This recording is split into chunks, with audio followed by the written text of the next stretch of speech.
Answer చెప్పుద్ది ఆవిడ. చెప్పేదా? నాకంటే కొంచెం చక్కర అమ్మాయి నెక్స్ట్ మంత్ 1 month. ఆ 1 month లో మరి వాళ్ళిద్దరి మీద ప్రేమ. నాకంటే చక్కని అమ్మాయి అంటే ఈవిడ చక్కనైన అమ్మాయి ఈవిడ ఫీలింగ్ అంతేనా? అంటే ఆ మాత్రం ఆత్మవిశ్వాసం ఉండటం తప్పులేదు. పాప ఆవిడ అలా ఫీల్ అవ్వలేదండి. నేనే అందంగా ఉన్నాను, నాకంటే చక్కనైన అమ్మాయి. అలా కాదు, అది నేను ఓకే యావరేజ్ కాకన్నా బాగున్న అమ్మాయి అని అర్థం. సర్లే, మీరు అపార్థం చేసుకుంటున్నారు. ఓకే. 1 month. ఆ 1 month లో మరి వాళ్ళిద్దరి మీద ప్రేమ నడవడం ఇవన్నీ నాకు తెలిసినప్పుడు చాలా భయంకరమైన గాయం గుండా నేను వెళ్ళాను. ఇక్కడ ఒకటి గుర్తుపెట్టుకోండి, 1 month అని చెప్పింది కదా లవ్ స్టోరీ మధ్యలో. ఈ లోపల వేరే అమ్మాయిని లవ్ చేశారని కదా. తర్వాత ఇంకొకటి చెప్తాను. అంటే ప్రతి దాంట్లో వాళ్ళకి ఒక ఆచారం ఉంటుంది కదా, ముందు చెప్పిన దానికి కాంట్రడిక్షన్గా మళ్ళీ అదే వీడియోలో చెప్పాలని, లేకపోతే వాళ్ళ తల వెయ్యి ఒక్కలైద్ది. వాళ్ళకి అది శాపం. ఆ టైంలోనండి యేసు ప్రభుని నేను తెలుసుకోవడం జరిగింది. ఆ టైంలో డోన్ లో డానీ అన్న ఒక అన్న ఉండేవారు. డోన్ లో డానీ, బాగుంది టైటిల్ పేరు. అన్న కూడా చాలా భయంకరమైన డ్రగ్ అడిక్ట్ నుండి వచ్చాడు ఆయన. ఈ డోన్ లో డానీ సరిపోయింది పేరు. డోన్ లో డానీ డ్రగ్ అడిక్టెడ్ కింద క్యాప్షన్. చాలా అట్లాంటి వ్యక్తి దేవుని నమ్ముకున్నారు.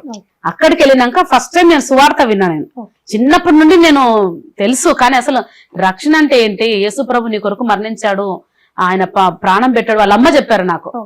అప్పుడు డానీ అన్న నన్ను చాలా అసలు నేను బ్రతికినాను అంటే మండపేటలో ఇప్పుడు సేవ చేస్తున్నారు డానియల్ పాల్ అని అన్నే కారణం. ఎందుకంటే అన్న ద్వారానే నాకు క్రీస్తు గురించి గాని ఆ యొక్క శక్తి పరిశుద్ధాత్మ అభిషేకం గాని, నా ఫస్ట్ లీడర్ వచ్చేసి డానియల్ పాల్. చిన్నప్పుడు మొత్తం వాళ్ళ నాన్న నడిపించాడు అన్నారు కదండి. వాళ్ళ నాన్న సువార్త అప్పుడుదా చెప్పలేదా? మరి ఏం చేశారు వాళ్ళ నాన్న వాళ్ళ మమ్మీ? అసలు దేవుని చూపించిందని వాళ్ళ అమ్మ. దేవుడు మార్గాన్ని వాళ్ళ నాన్న చూపిస్తే వాళ్ళ అమ్మ ఏకంగా దేవుడిని చూపించింది అని చెప్పి. ఎప్పుడు చిన్నప్పుడే. మరి ఇప్పుడు వీడు కొత్తగా యేసుని పరిచయం చేయడం ఏంది అంటే ఒక్కొక్క క్యారెక్టర్ కి ఎలివేషన్ చేయడానికి KGF లాగా మరి వెనకాల బ్యాక్గ్రౌండ్ వేస్తుంది అనమాట. అన్న ద్వారా నేను తెలుసుకున్న తర్వాత క్లియర్ గా బైబుల్ చదువుతుండగా అది అర్థం అవటం, ముఖ్యంగా నా కళ్ళు తెరవబడి. ఇంతకుముందు అర్థం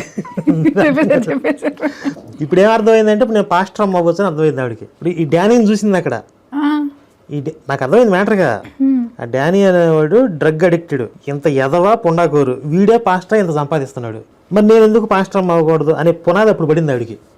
అంతేనంటారా? అంతే. అది నాకు అర్థం కాలేదే. మీకెందుకు అర్థమైంది? నిజమేలే, నాకు ఎందుకు అర్థం అవుద్ది. డాక్టర్ నేను, పెద్ద డాక్టర్ని, నాకు అర్థమైంది. కాంపౌండర్. గుండె చెదిరిన నిన్ను నేను బాగు చేస్తాను అనే పదం అండి నా హృదయాన్ని మార్చింది. ఎందుకంటే అంతవరకు గుండె చెదిరిన నిన్ను నేను బాగు చేస్తానా ఎక్కడ ఉండదు. అది ఉందంట ఆవిడ చెప్పింది. అంతవరకు నేను ఏమనుకునేదాన్ని అంటే అద్దం పగిలినా హృదయం పగిలినా అవి రెండు అతుక్కోవు అని ఒక సామెత, అది నిజం అనుకున్నా. కానీ అది నిజం అనుకొని ఇంకెప్పటికీ బాగుపడని నేను అనుకొని ఫిక్స్ అయిపోయాను ఆ లైఫ్ లో. కానీ బైబిల్ చదివినప్పుడు దాని ద్వారా తెలిసింది గుండె చెదిరిన నిన్ను నేను బాగు చేస్తానంటే ఒక దేవుడు నన్ను బాగు చేసే దేవుడు ఉన్నాడు. అప్పుడండి నాకు దేవునికి ఎన్కౌంటర్ అయింది 18 years లో. ఏది ఆ పదవి ఏంటి నాకు అర్థం కాలేదు. దేవుడికి ఈవిడికి ఎన్కౌంటర్ అవటం ఏంది? కనెక్ట్ అయిందని చెప్పబోయి ఎన్కౌంటర్ అని చెప్పిందిలేండి. ఆవిడ సెన్స్ ఏంటో నాకు తెలియదు, నేను అలా అర్థం చేసుకున్నాను దాన్ని. ప్రేక్షకుల విజ్ఞతకు వదిలేద్దాం దాన్ని. అప్పుడు నిజమైన రక్షకుడు ఆయన అని నేను గ్రహించా.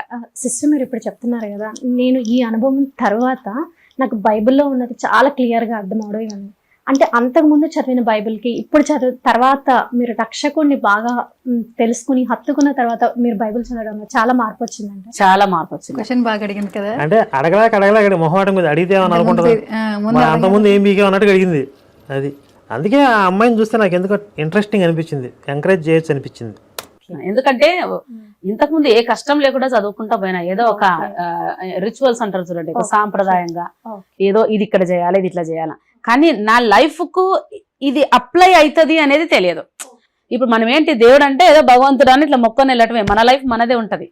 కానీ నా లైఫ్ నేను బ్రతకడానికి ఖచ్చితంగా యేసు ప్రభు అవసరము అనేది మాత్రం 18 years లోనే తెలుసుకున్నా. అంటే ప్రతి వాగ్దానము చాలా లైవ్. ఇవి నేను చచ్చిపోవాలనుకునేది అది తమాషా కాదు కదండి. దేని కింద పడి చనిపోవాలనుకునేది తమాషా కాదు. నీళ్లు కనిపిస్తే చచ్చిపోదాము అంటే మరి మీరు చూడండి, ఇది ప్రాక్టికల్ గా నా దేవుడు రక్షించగలుగుతున్నాడు అంటే అప్పుడు నాకు ట్రూగా. ఇప్పుడు ఇంత ముందు వీడు చెప్పిన వివరాల ప్రకారం వాడే వచ్చి ఐ లవ్ యూ చెప్పాడు. అది కూడా ఒక 1 రోజుల పాటే ఆ ప్రేమ ఆయన నడిచింది. 1 రోజుల్లోనే అంటే ఫస్ట్ ఈవిడికి కలిగిన ఫీలింగ్ కాదు, అసలు ఆడొచ్చి ఐ లవ్ యూ చెప్పిన దానికి ఈడు యాక్సెప్ట్ చేసిన దానికి నెల రోజుల్లో ఆడు డిస్కనెక్ట్ అయ్యాడని చెప్పి, లేకపోతే ఈవిడ కాకుండా ఇంకొక అమ్మాయి ఉందని చెప్పి చచ్చిపోయేంత ఫీలింగ్ ఎందుకు వచ్చింది ఈవిడికి? స్టార్టింగ్ కూడా చెప్పింది కదా, నేను ఏది చేసినా కూడా చాలా సిన్సియర్గా నెల రోజుల్లోనే నెల రోజుల్లోనే అదే అన్నాను ఇందాక, అందుకే దాన్ని గుర్తుపెట్టుకోమన్నాను కదా నెల రోజులు అన్న పదాన్ని. తర్వాత వస్తుంది అయితే. రక్షించగలుగుతున్నాడు అంటే అప్పుడు నాకు ట్రూగా నాకు అర్థమవుతుంది వాగ్దానాలన్నీ. యాక్చువల్లీ నేను మిమ్మల్ని తెలుసుకున్నాను మీ పాటలు ఒక రోజు నైట్ అయితే అలా పెట్టుకుని వింటూనే ఉన్నాను అనమాట. సాహసం అనే చెప్పాలి కదా, నైట్ అంతా వింటామంటే సాహసం కదా మరి. నాకు నిన్ను బాగా ఎంకరేజ్ చేయాలనిపిస్తుంది అమ్మాయి. చాలా మీనింగ్ఫుల్ గా ఉంటాయి.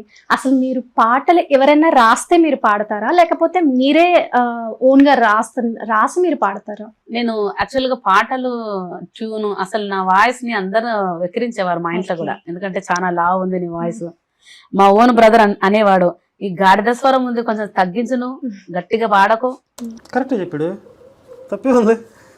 అది ఆర్ట్, పాట పాడటం ఆర్ట్ కాదు, ఆ స్వరాన్ని గుర్తుపట్టేది ఎలా ఉందో చెప్పడం ఆర్ట్. తప్పండి, అలా అనకూడదండి. అలాగా హట్ అయ్యేదాన్ని, ఎందుకు ఏమిట్లా అన్నిట్లో నేను ఫెయిల్ ఏంది, వాయిస్ చక్కగా ఉండదు, అన్నిట్లో ఫెయిలే నేను, ఈవెన్ లవ్ ఫెయిలే, దేంట్లో నేను బాగున్నాను అని చాలా కృంగిపోయేదాన్ని. కానీ ఈ టైంలో దేవుని ఎప్పుడైతే తెలుసుకున్నానో, అంటే ఇంతకుముందు నేను అబ్బాయిని ఊహించుకుంటూ చాలా కవితలు రాసేదాన్ని. అసలు ఆ కవితలు వండర్ఫుల్ ఉన్నాయండి. నేను బుక్ రిలీజ్ చేస్తున్నా, అందులో అన్ని కవితలు పెడతా నేను. అబ్బాయి మీద రాసిన కవితలన్నీ రిలీజ్ చేస్తా ఏంటి ఇప్పుడు? అదే చెప్తుంది. మీరు ఆపేస్తారండి, చేయనండి. ఓకే. ఆ కవితలు సడన్ గా నా ప్రేమ యేసయ్య వైపు తిప్పబడేలోగా నా కవితలు అవన్నీ యేసు ప్రభుకి వెళ్ళిపోయాయి. నేనేమో ప్రియురాలిని, నెక్స్ట్ పాడండి. యేసు నా ప్రియుడు అని చెప్పి పాటలు పడింది. మరి అది చెప్పాలి ముందు, అర్థమై సాగదు జనాలకి. నేను ఇందాక అన్నాను కదా రైటర్ అని, కాన్సెప్ట్ చెప్పలేదు కావిడ. ఇప్పుడు ఏసే నా ప్రియుడు అనేది అర్థం కాలేదు అసలు ఎవరికి, జనాలకి. మేమిద్దరం కలిసి డీప్ లవర్స్ అంది. అది రాసింది వాళ్ళ లవర్ కోసం, దాన్ని ఏం చేసింది యేసు పేరు పెట్టేసింది. లవర్ ప్లేస్ లో యేసుని లవర్ బాయ్ చేసేసింది. దానికి ఏ ట్యూన్ పెట్టుకోవాలో తెలిసేది కాదు నాకు, ట్యూన్స్ వచ్చేవి కాదు ఆ టైంలో. ఏదైనా ఫిల్మ్ సాంగ్ ఉంటే ఫిల్మ్ సాంగ్ పెట్టుకొని ఆ పాత పాటలు, కను పాప కరువైన కనులెందుకు అని ఒక పాత పాట ఉంది. కను పాప కరువైన కనులెందుకు, అదేనా? అదే ఫస్ట్ సాంగ్ నాది అదే. ఆ ట్యూన్ లో నేను నా సొంత అనుభవం రాసా. అంటే ఈ లోకమంతా నన్ను విడిచారయా, నీచంగా హృదయాన్ని విరిచారయా, అది సినిమా పాట.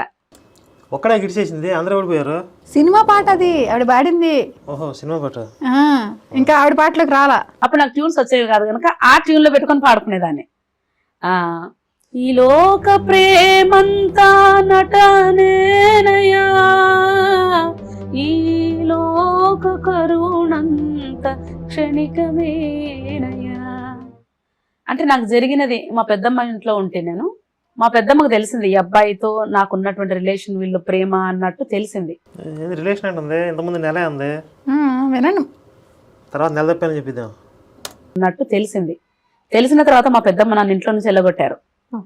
ఎంత జస్ట్ ప్రేమ అని తెలిస్తేనే వెళ్ళగొట్టేస్తారా అని నెల రోజులు లవ్ అంటే నెల రోజుల్లో ఏమన్నా చెయ్యరా అని పనులు, ఏమన్నా సాంఘిక కార్యకలాపాలకు పైబడి ఉంటుందా మిస్టర్ మైక్? అలానే ఏమనుకోవట్లేదు గిప్స్, కానీ ఇది చాలా లాంగ్ డ్యూరేషన్ లవ్ అని తర్వాత చెప్పుద్ది ఆవిడే. ఎంతగానో సర్వ్ చేసేదాన్ని నేను మా పెద్దమ్మకు, కానీ కనీసం అడుగు కూడా నన్ను లోపల పెట్టకుండా. అంటే ఆ సర్వీస్ ఇంకెక్కడో దారి తప్పిందని ఆవిడ హర్ట్ అయింది. ఆమె బుక్స్ ఇచ్చి పంపించేసేయి అని చెప్పటం, ఆ 18 సంవత్సరాల వయసులో అంత పెద్ద అవమానం అనేది ఎట్లుంటది నాకు. కనీసం నేను వెళ్ళేటప్పుడు ఆ అబ్బాయి కూడా బయటకు వచ్చి చెప్పలే. తర్వాత ఆ అబ్బాయి ఎవరినైతే ప్రేమిస్తున్నాడో ఆ అమ్మాయిని లోపల పెట్టుకుంది. సో ఆ అమ్మాయి అన్నిట్లో బాగుంది, అమ్మాయి స్టడీస్ బాగుంది, ఆమె అందం బాగుంది, ఆమె పద్ధతి గల అమ్మాయి. విన్నారా ఏమర్థమైంది?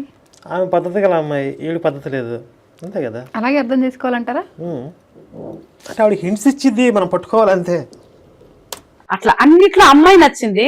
సో అమ్మాయిని లోపల పెట్టుకొని ఆ రోజు నన్ను బయట నుండి లోపల కూడా రానివ్వలే మా పెద్దమ్మ. తన రానియకండి, ఎల్లగొట్టండి అనేలాగా. ఆ వయసులో ఎట్లుంటది నాకు, ఎంత కృంగిపోయి ఉండొచ్చు. మా అన్న అక్కడ ఉండేవాడు, మా అన్నని అడాప్ట్ చేసుకున్నారు, ఆమెకు వివాహం కాలే, అడాప్ట్ చేసుకున్నారు కనుక మా అన్న వచ్చి ఇట్లా బ్యాగ్ ఇట్లా అందించేసి ఛార్జీలకు ఉన్నాయా అని అడిగిండు చిన్నగా వచ్చి. అంటే లేవనా అంటే 50 రూపాయలు ఇచ్చి ఎల్లిళ్ళు అంటే ఎట్లుంటది ఆ వయసులో? అది ఎంత ఎవరు భరిస్తారు అది?